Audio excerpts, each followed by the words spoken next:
हाथों से कुछ भी चीज स्पर्श हो जाए तो वो ऐसे भौतिक जगत की नहीं रह जाती, आध्यात्मिक जगत की चीज हो जाती है। तो उनको लगा कि यार ये तो अलग ही था, जो लड़का आया था वो भी अलग था। वो उसी टाइम सपने में चले जाते हैं। सपने में उनको भगवान दिखाई देते हैं। भगवान कहते हैं कि मैं यहीं पे पास में ही जमीन के नीचे दबा हुआ हूँ, और मुझे बहुत ज्यादा गर्मी लग रही है, मुझे यहाँ से निकालिए।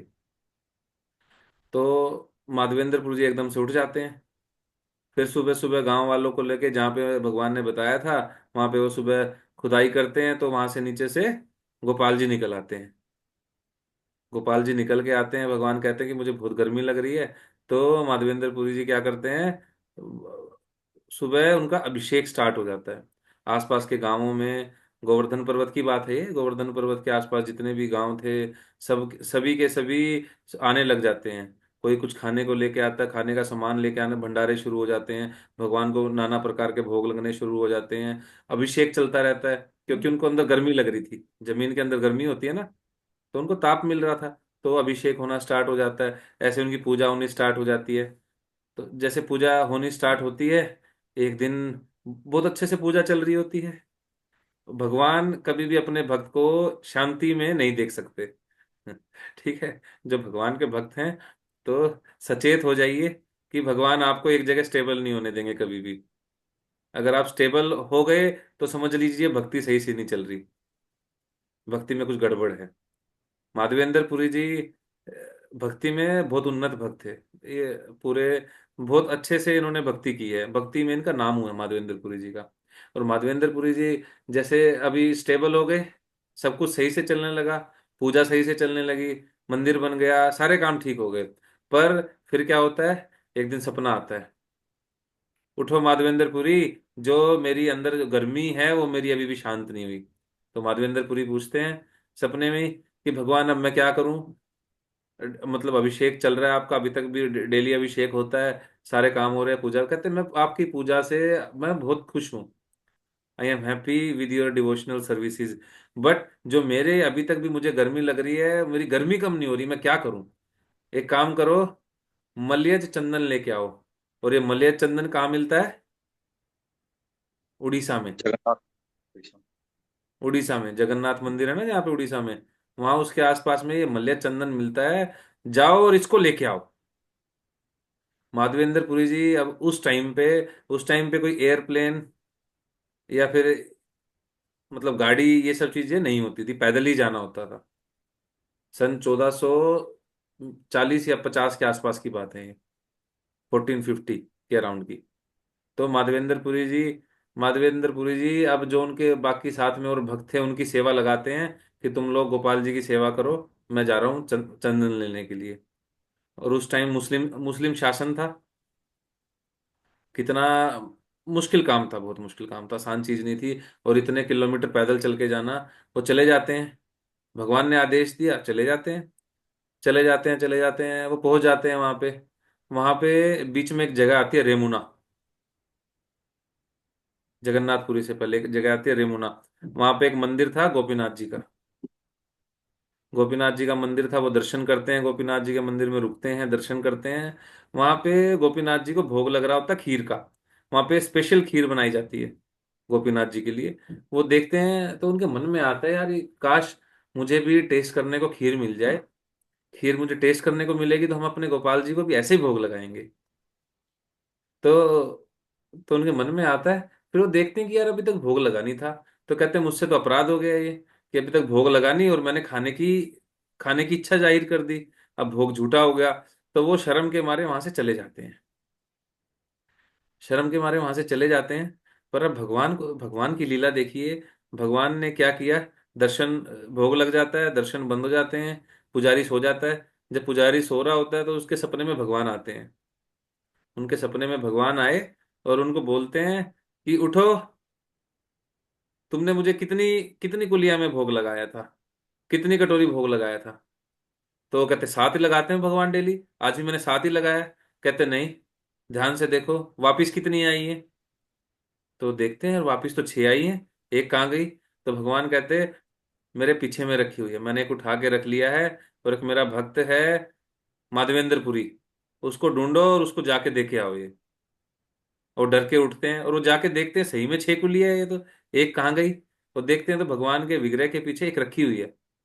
अब वो जाके ढूंढते हैं, माधवेंद्रपुरी कहाँ है, माधवेंद्रपुरी कहाँ है, माधवेंद्रपुरी कहाँ है। माधवेंद्रपुरी जी पेड़ के नीचे सो रहे होते हैं, उनको उठाते हैं और बताते हैं उनको सारी बात कि देखो भगवान ने आपके लिए ऐसे ऐसे खीर चुरा लिया है, आप तो बहुत बड़े संत हो, चलिए मंदिर में चलिए। कहते तो माधवेंद्रपुरी जी, उनका अश्रुपात ही नहीं रुक रहा होता। अब देखिए भगवान की लीला देखिए, भगवान अपने भक्तों से कितना प्रेम करते हैं। भगवान ने अपने भक्त के लिए खीर चुरा ली, और भगवान का नाम क्या पड़ गया पता है? वहां पे जो ये रेमुना रेमुना में जो गोपीनाथ जी हैं, इनका नाम ही क्या पड़ गया? खीर खीर चोर। चोर। खीर खीर चोर चोर गोपीनाथ गोपीनाथ। जी। खीर चोर। ठीक है। भगवान सिर्फ अपने लिए मक्खन ही नहीं चुराते, माखन चोर ही नाम नहीं है भगवान का। खीर चोर, खीर चोर गोपीनाथ नाम पड़ गया, आज भी इनको खीर चोर गोपीनाथ के नाम से बुलाते हैं।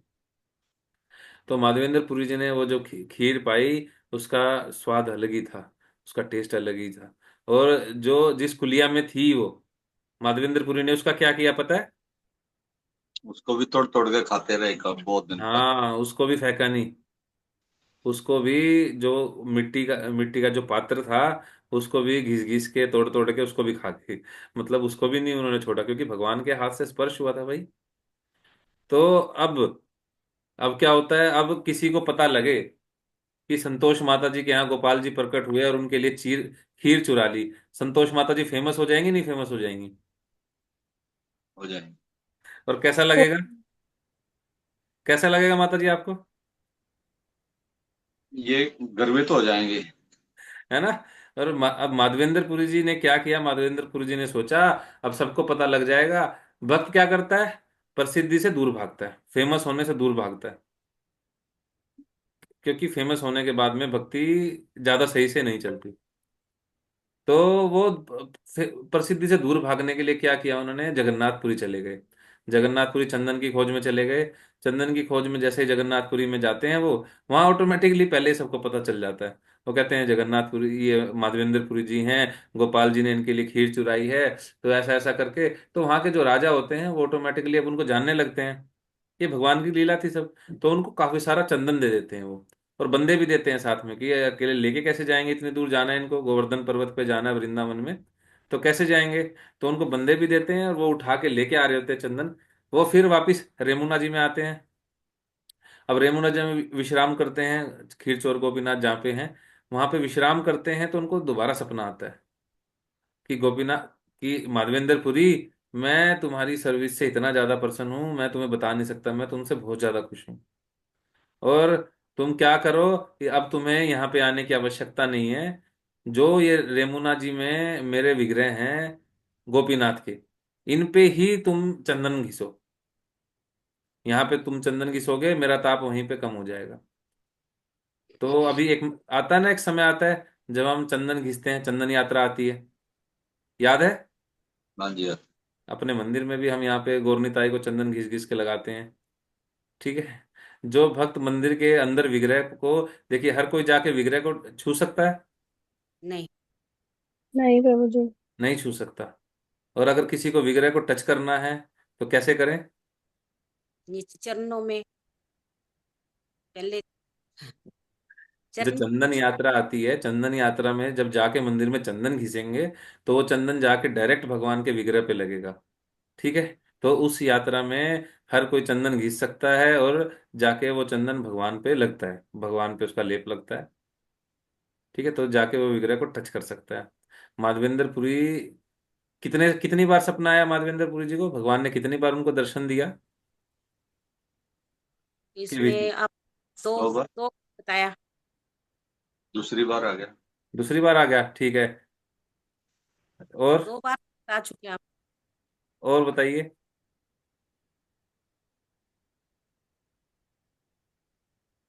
4 बार आ गया प्रभु जी, हरे कृष्णा। ठीक है, दो ऑप्शन हो गए हमारे पास अब। और बताइए। केबीसी कौन बनेगा करोड़पति? दो ऑप्शन आ गए, 2 बार 4 बार। और बताइए। हरे कृष्ण प्रभु जी 4 बार। ठीक है। 3 बार हुआ प्रभु जी। 3 बार कैसे हुआ बताइए? एक बार तो जब वो तो उनको मतलब सपना दिखाई दिया, निकले वो ठाकुर हम्म। जी, फिर उनको गर्मी लगी, उन्होंने बताया। फिर उन्होंने भोग लगाने के लिए याद किया, फिर उन्होंने दर्शन दिए खीर के लिए। तीन तीन बार उनको सपना आया। तीन बार हाँ सपना, पहले सपना आया कि भाई मैं यहाँ नीचे दबा हुआ हूँ, मुझे निकालो हाँ और मुझे बहुत हाँ। ज्यादा गर्मी लग रही है। हम्म। ठीक है, तो उन्होंने अभिषेक स्टार्ट कर दिया था। फिर दोबारा सपना आता है कि जाओ चंदन लेके आओ। ठीक है, मुझे मेरा गर्मी ठीक है, खत्म नहीं हुई। दूसरी बार हो गया। और तीसरी बार आया कि खीर। जब रेमुणा जी में थे कि अब वहां जाने की आवश्यकता नहीं है, जो यहाँ पे मेरे विग्रह हैं इन्हीं को चंदन घिसो और यहीं पे लगा दो। ठीक है, तीन बार उनको सपना आया भगवान का। तो माधवेंद्र पुरी जी की बहुत कृपा है हमारे ऊपर। माधवेंद्र पुरी जी की शिष्य हुए हैं ईश्वरपुरी, और ईश्वरपुरी के शिष्य हुए हैं श्री चैतन्य महाप्रभु, जो हमारे सिर के ताज हैं। अभी गौर पूर्णिमा भी आने वाली है। और चैतन्य महाप्रभु जब यहाँ रेमुणा जी में आए थे, खीरचोर यहाँ पे मंदिर में आए थे, खीरचोर गोपीनाथ में, तो यहाँ पे कथा करते थे। माधवेंद्र पुरी जी की स्टोरी जो ये कथा है, बहुत चाव से सुनते थे, बहुत खुश होते थे। और जो वो गोपाल जी थे जो निकले थे गोवर्धन में, अब पता कहाँ पे हैं वो?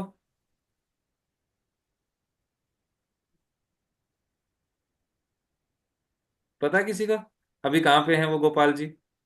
वृंदावन में। नहीं, वृंदावन में नहीं है, वृंदावन से चले गए वो। अच्छा। जयपुर में प्रभु जी। हरे जयपुर में कृष्णा। भी नहीं है प्रभु जी। मायापुर। नहीं नहीं, मायापुर नहीं है। अभी कैंप में कहाँ जा रहे हैं हम लेटेस्ट? अभी हमारा यात्रा कहाँ पे जा रही है? नाथ नाथद्वारा अच्छा। से। हाँ, नाथद्वारा में है गोपाल जी।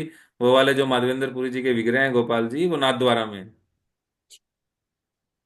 ठीक है, अभी इस ग्रेस मोहन गौरचंद्र पुरी जी के साथ हमें एसोसिएशन में हमारा सौभाग्य है, संग मिलेगा नाथद्वारा जाने का। ठीक है, हरे कृष्णा, श्रील प्रभुपाद की जय। जय। ऐसे जब जय। भक्तों का हरे कृष्णा प्रभु अपीयरेंस जी, डे दंडवत प्रणाम। और डिसअपीयरेंस डे होता है, हमें इनसे बहुत याचना करनी चाहिए कृपा की। हमें कृपा कैसे मिलेगी? हमें अपने आचार्यों के द्वारा ही कृपा मिलेगी। हम जब ऐसे शुद्ध भक्तों की कथा करते हैं, मैंने शॉर्ट में सुना दिया हमें कि 15 मिनट में हो जाए हम पूरी स्टोरी। ठीक है, हमें पूरी इनसे प्रार्थना करनी चाहिए आज के दिन, माधवेंद्र पुरी से, कि हमें शुद्ध भक्ति प्राप्त हो। उन्होंने इतनी शुद्ध भक्ति की, हम उनकी थोड़ी सी भी अगर पर कर पाएंगे तो हमारा जीवन सफल हो जाएगा। ठीक है, हरे कृष्णा, श्रील प्रभुपाद ठीक की जय। जय। है। धन्यवाद, प्रणाम सभी भक्तों को। हरे कृष्णा प्रभु जी।